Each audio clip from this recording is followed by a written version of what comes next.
Overheat po ang sira nito mga boss at laging nag-overheat. Ito tinisting namin, kapag pinandar po, pag malamig pang makina ang kanyang coolant bumubula.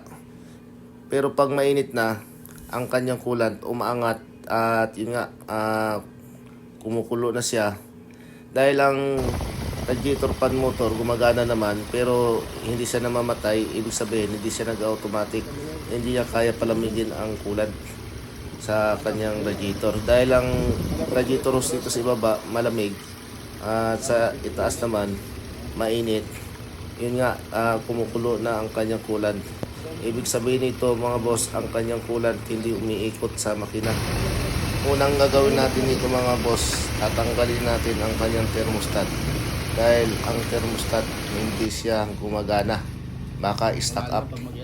Ang thermostat nito mga boss nandito sa likuran ng water pump sa may bandang lower hose niya sa radiator.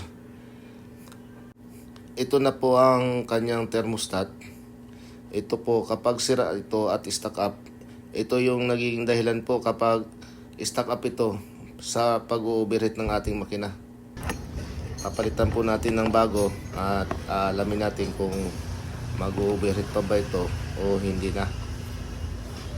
Papalitan din natin ng radiator hose, dalawa ay luma ng kanyang hose. So papalitan natin ng bago. Ngayon mga boss, ikakabit na natin to.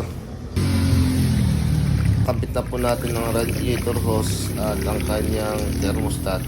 At ngayon kinukulant na po natin.